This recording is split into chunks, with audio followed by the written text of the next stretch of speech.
America దాడులతో emergency ప్రకటించింది Iran అయితే ఏదైతే ఫోర్డో కేంద్రంపై అమెరికా దాడి చేసిందో దాని చుట్టూ కూడా రేడియేషన్ లీక్ అయ్యే అవకాశం ఉన్నట్లయితే సమాచారం అందుతుంది. సో దానికి సంబంధించి ఒక విజువల్ కూడా బయటికి రావడంతో ఇప్పుడు అక్కడ పరిస్థితి ఏంటనే ఉత్కంఠ నెలకొంది. దీంతో ఇరాన్ ప్రభుత్వం అయితే ఎమర్జెన్సీ ప్రకటించింది అక్కడ. సో ఏదైతే ఫోర్డో అతి శక్తివంతమైన అణు కేంద్రం అయితే దానిపైనే దాడి చేసింది అమెరికా. ఏదైతే B-2 స్టెల్త్ విమానాలతో బాంబులను వేసింది. దీంతో కూడా అది లోపల వరకు చొచ్చుకెళ్ళింది.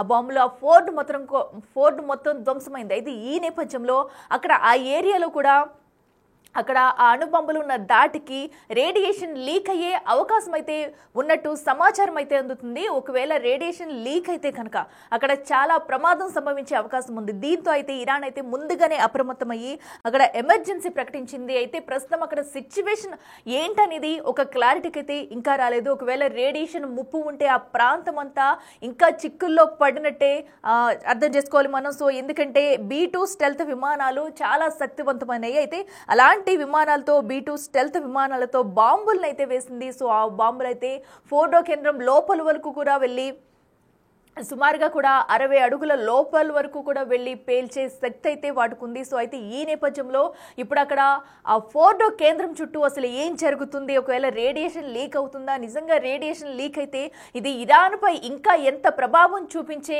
అవకాశం ఉంటుంది అనేది కూడా ప్రస్తుతం అయితే ఉత్కంఠంగా మారింది. సో దానికి తగ్గట్టుగానే ముందుగానే ఇరాన్ అయితే అలర్ట్ అయ్యి అక్కడ ఎమర్జెన్సీ అయితే ప్రకటించింది. మరి దీనికి సంబంధించి జాగ్రత్తలు కూడా తీసుకునే అవకాశం కనిపిస్తుంది. అయితే ఇరాన్లోని కీలకమైన అణుస్థావరం ఫోర్డో సైట్ అని చెప్పుకోవాలి. సో అలాంటి ఫోర్డో సైట్ నే అణు బాంబులతో లేపేసింది అమెరికా. సో అయితే B-2 స్టెల్త్ విమానాలతో బాంబులు వేసి ఆ ఫోర్డో అణు కేంద్రం మొత్తాన్ని కూడా ధ్వంసం చేసింది. అయితే 3 సంస్థలను ధ్వంసం చేసింది. 3 వాటిల్లో కూడా ఈ ఫోర్డో సైట్ అనేది చాలా కీలకమైంది, అతి పెద్దదని చెప్పుకోవాలి. అయితే దీనిలో కూడా ఇరాన్ అణుబాంబులు తయారు చేస్తుంది, అణుబాంబులు తయారు చేసేందుకు కూడా రెడీ అవుతుంది. దానికోసమే అటు ఇజ్రాయెల్ ఇటు అమెరికా కలిపి ఇలాంటి నిర్ణయం తీసుకుని వాటిని పేల్చేసే కార్యక్రమం చేపట్టిందని చెప్పుకోవాలి. ఎందుకంటే అత్యంత శక్తివంతమైన ఇరాన్లోని ఖోమ్కైతే 40 కిలోమీటర్ల దూరంలో ఈ ఫోర్డో కేంద్రం ఉంది. చుట్టూ కూడా సుదూర కొండ ప్రాంతం ఉంటుందన్నమాట. సో కొండ కింద 290 అడుగుల లోతునైతే అణు కేంద్రం ఉంటుంది.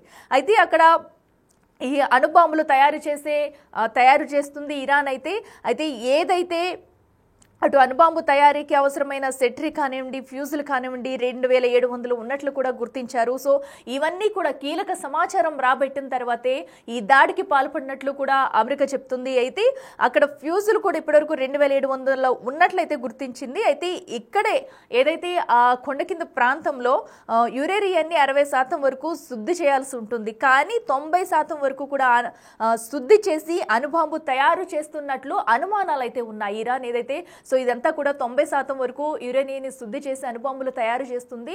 అందుకనే దీనికి సంబంధించి అనుమానాలు ఉన్నాయి. అందుకోసం ఇలాంటి నిర్ణయం తీసుకున్నామంటూ అటు ఇజ్రాయెల్ అయితే చెప్పుకుంటూ వస్తుంది.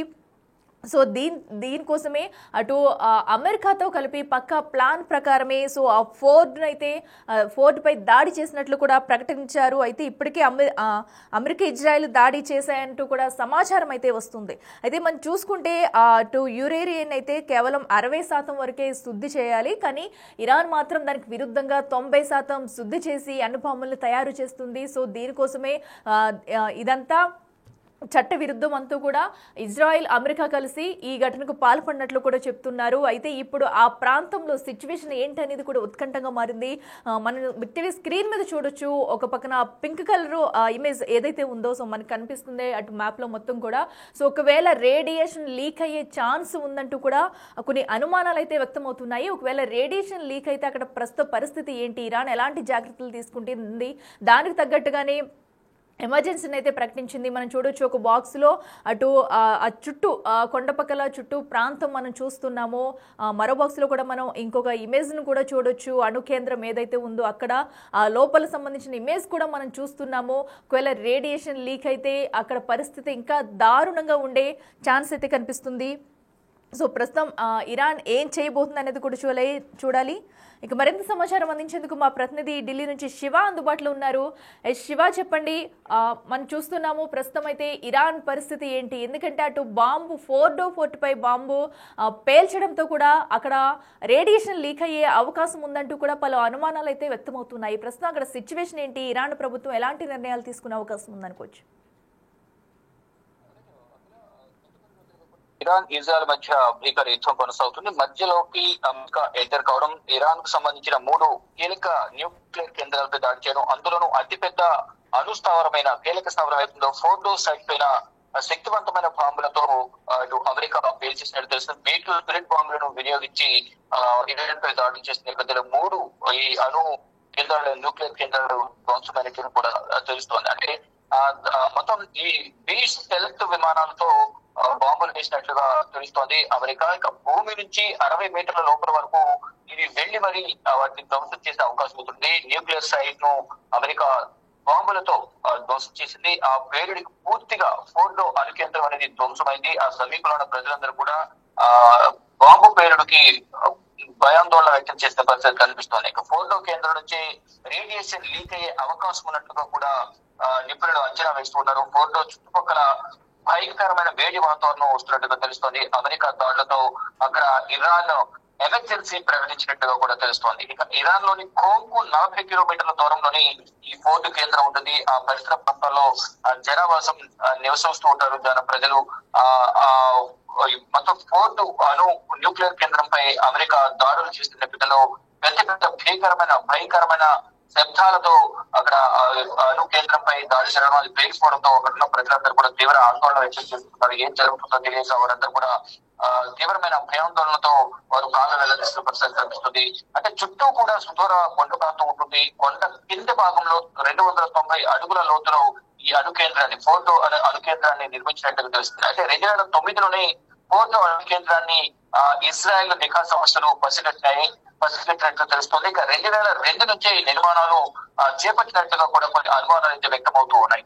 అణుబాంబుల తయారీకి అవసరమైన సెంట్రిఫ్యూజ్లు 2700 ఉన్నట్లుగా కూడా గుర్తించారు. ఇక్కడ యురేనియం శుద్ధికి సంబంధించి అంటే శుద్ధి చేయాల్సిన దానికన్నా మరింత ఎక్కువ శుద్ధి చేయడం అదంతా కూడా చట్టవిరుద్ధంగా జరుగుతున్నట్టు కూడా అందరూ భావిస్తూ ఉన్నారు. దాంతో 60% వరకు కూడా శుద్ధి చేయాల్సి ఉంటుంది. కానీ 90% వరకు యురేనియం ను శుద్ధి చేసి అణుబాంబులు తయారు చేసినట్లుగా అనుమానాలు వ్యక్తమవుతున్నాయి.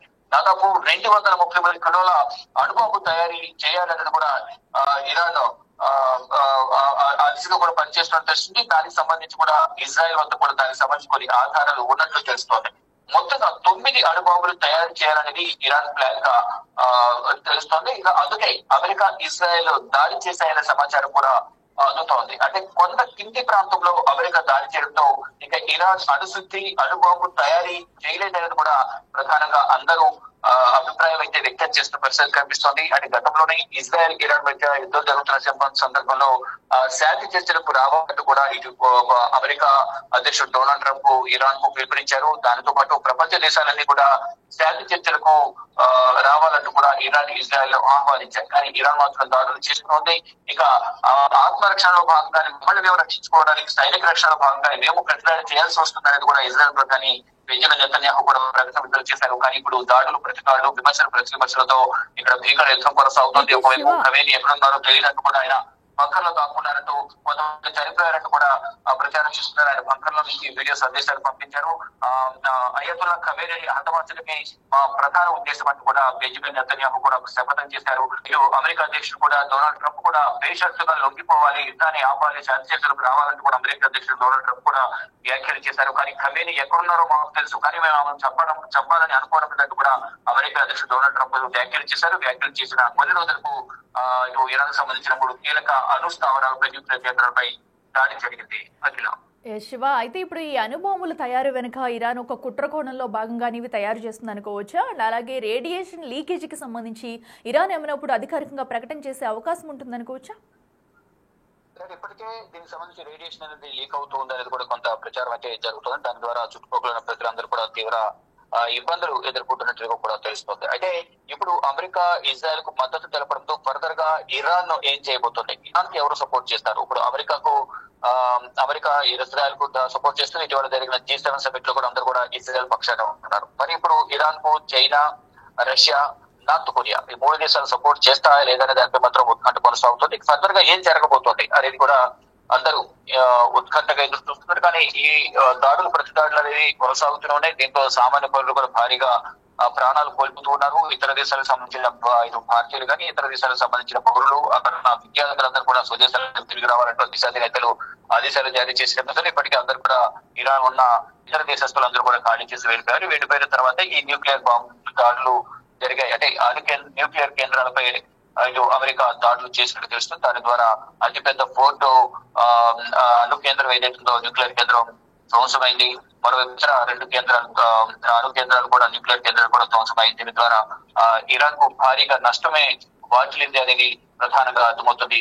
ఇక ఇరాన్ అణుశుద్ధి అణుబొమ్మల తయారీ చేయలేదు అనేది కూడా ఒక అభిప్రాయం అయితే వ్యక్తమవుతుంది. ఫర్దర్ గా ఎటువంటి నిర్ణయాలు తీసుకుంటుంది ఇరాన్ కానీ Iran supreme leader Ayatollah Khamenei కానీ, అంటే Ayatollah Khamenei present under ground లో దాక్కునే కొద్దిగా ఆయన వారసులకు కొంతమంది పేర్లు కూడా తెర మీదకి వస్తాయి. 3 పేర్లు తెర మీద తీసుకొచ్చారు. వారిలో ఎవరిని ఫర్దర్ గా ఇరాన్ సుప్రీం లీడర్ గా ఎన్నుకుంటారు అనేది కూడా వేచి చూడాల్సి ఉంది. కానీ ప్రజెంట్ అయతుల్లా ఖమేనీ మాత్రం ఆ బంకర్ లో దాక్కున్నారు అనేది కూడా ప్రచారం జరుగుతుంది. ఆయన వారసుల పేర్లు కూడా తెర మీదకి వస్తున్న పరిస్థితి కనిపిస్తోంది. కానీ ప్రజెంట్ సిచ్యువేషన్ చూసుకుంటే అమెరికా ఎంటర్ కావడంతో ఇరాన్ సిచ్యువేషన్ ఏంటి అనేది కూడా కొంత ప్రశ్నార్థకంగా కూడా మారింది. మరిన్ని దాడులు చేస్తే ఇరాన్ ఏం చేయబోతుంది, ఇరాన్ పరిస్థితి ఏంటి, ఇరాన్ ప్రదర్శన ఏ విధంగా ఉండబోతుంది, ఇరాన్ ఎవరు సపోర్ట్ చేస్తారు అనే దానికి మాత్రం ఇంకా ఉత్కంఠ అయితే కొనసాగుతోంది. అంటే right Shiva, thank you. So ఏదైతే అటు ప్రస్తుతం అయితే ఇరాన్కి ఇది మరొక భారీ షాక్ అని చెప్పాలి. ఎందుకంటే అటు ఫోర్డో కేంద్రం చుట్టూ రేడియేషన్ లీకేజ్ అవుతుందని అనుమానాలు అయితే వ్యక్తమవుతున్నాయి. మరి దీంతో ఇప్పటికీ ఇరాన్ ప్రభుత్వం అయితే అలర్ట్ అయింది. చుట్టుపక్కల కూడా ఎమర్జెన్సీ ప్రకటించింది. ఎందుకంటే ఏదైతే అణుబాంబు అటు దాడి జరిగిన ప్రాంతం నుంచి అయితే భయంకరమైన వేడి రావడమే ఇందుకు నిదర్శనంగా కనిపిస్తుంది. అయితే ఇన్ కేస్ ఒకవేళ రేడియేషన్ లీక్ అయితే ఇది చాలా ప్రమాదం జరిగే అవకాశం కనిపిస్తుంది.